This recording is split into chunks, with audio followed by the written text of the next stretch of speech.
faut bien comprendre que si, dans les évangiles, il est question de personnages qui n'ont pas existé, ça ne fait pas très bon effet.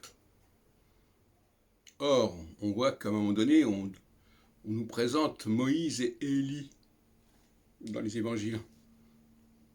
Mais est-ce que Moïse a existé? Ou est-ce que c'est une invention des Israélites pour en faire une sorte de calque de Cyrus qui a délivré les Judéens du joug mésopotamien pour les ramener à Sion au VIe siècle avant notre ère. J'ai eu beaucoup de doutes sur ce personnage de Moshe, qui comprend d'ailleurs un Chine. Et vous savez ce que je pense des mots en Chine. Le mot Chine d'ailleurs en hébreu voulant dire la dent. Et donc là, il y a peut-être une erreur stratégique, parce que vous présentez Moïse comme s'il avait existé, et s'il n'a pas existé, qu'est-ce que ça devient? Bon, enfin, je passe à autre chose. Le problème de fils d'Adam, c'est que si fils d'Adam, ça signifie purement et simplement les Juifs, les Judéens, qui sont la vraie lignée, le vrai peuple d'Adam, les Israélites n'étant pas réellement le vrai peuple d'Adam, mais étant une branche secondaire et même une branche qui se serait greffée, comme les chrétiens se sont greffés sur l'arbre judaïque. Dans le plan, d'un point de vue théologique, dans le plan divin, enfin divin au sens du Dieu d'Israël, c'est-à-dire du Dieu de Yahvé. Là, je fais référence à un passage de l'Exode, alors que je viens de dire que l'Exode était une invention, mais enfin, de toute façon, tout le monde se comprend. Et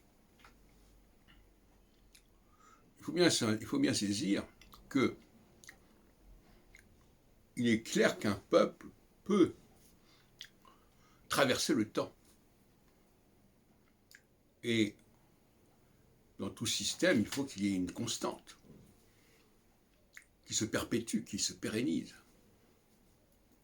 Et ça ne saurait être le cas d'un individu isolé qui vit à un certain moment, qui marque un certain moment de l'histoire, comme Jésus. Donc on voudrait que ce Jésus ait eu une telle influence à lui tout seul qu'il aurait pu se substituer à toute la lignée d'un peuple.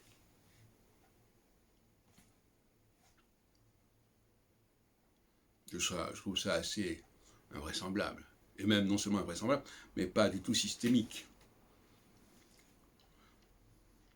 Pour moi, le miracle, j'en ai parlé dans une autre vidéo, je crois, se caractérise par sa pérennité. C'est-à-dire qu'un miracle, ce n'est pas quelque chose qui se produit à un moment donné. C'est quelque chose qui ne cesse de se produire et de se reproduire. Quand on regarde, alors d'ailleurs, par exemple, la question de savoir, par exemple, quand on pense quand on a une croyance quelconque, est-ce que cette croyance est fondée sur un événement qui a eu lieu ou un événement auquel on assiste en permanence et dont on s'émerveille? Quand on regarde la nature aujourd'hui, c'est la nature éternelle, mais c'est aussi la nature ici et maintenant, devant nos yeux, et qui va continuer d'ailleurs ensuite. Donc c'est cette idée même d'un seul et même individu qui se substituerait à toute la lignée d'un peuple qui me semble inconcevable et incroyable.